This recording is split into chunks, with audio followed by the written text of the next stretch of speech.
गुन्हेगारांच्या जाळ्यात आता सर्वसामान्यांसह सेलिब्रिटींचे कुटुंबीय सुद्धा अडकत असल्याचं पुन्हा एकदा समोर आलंय। अभिनेत्री भार्गवी चिरमुलेच्या आईची MNGL गॅस बिलाच्या नावाखाली 35,000 रुपयांची फसवणूक करण्यात आली।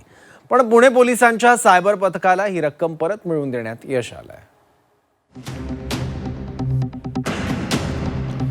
सध्या सायबर गुन्ह्यांचं प्रमाण प्रचंड वाढलंय। फसवे SMS, WhatsApp मेसेज, व्हिडिओ कॉलद्वारे लोकांना गंडा घालणाऱ्या टोळ्या मोठ्या प्रमाणात सक्रिय झाल्या आहेत। असाच एक फसवा कॉल मराठी अभिनेत्री भार्गवी चिरमुलेच्या आईलाही आला होता। मागील वर्षी ऑगस्ट महिन्यात MNGL गॅस बिलाच्या संदर्भात त्यांना व्हिडिओ कॉल आला। कॉल करणाऱ्यानं सांगितलेल्या सूचनांचं पालन करताच अभिनेत्री भार्गवी चिरमुले यांच्या आईच्या बँक खात्यातून 35,000 रुपये ट्रान्सफर झाले। या प्रकरणी सायबर पोलिसांकडे तक्रार दाखल करण्यात आली होती। त्यानंतर हा गुन्हा वारजे पोलीस ठाण्याकडे वर्ग करण्यात आला। वारजे पोलिसांच्या सायबर पथकानं तांत्रिक विश्लेषण करत फसवणूक करणाऱ्यांचं बँक खातं गोठवलं आणि त्यातील रक्कम सुरक्षित केली। न्यायालयीन प्रक्रिया पूर्ण झाल्यावर ही संपूर्ण रक्कम तक्रारदारांना परत करण्यात आली।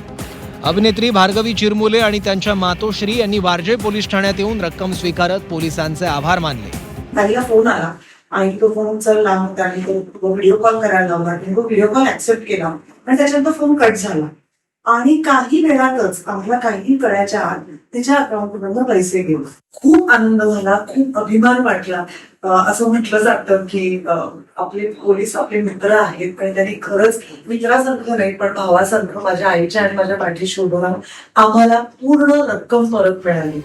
सायबर गुन्हेगार सतत नवनवीन आयडिया वापरून नागरिकांना जाळ्यात ओढतायत। त्यामुळे कोणत्याही अनोळखी व्हिडिओ कॉलवर किंवा बिल, KYC, बँक अपडेटच्या नावाखाली मिळणाऱ्या सूचनांवर विश्वास ठेवू नये असं आवाहन पोलीस करतायत। वेळेवर तक्रार केल्यास फसवलेली रक्कम परत मिळण्याची शक्यता वाढते।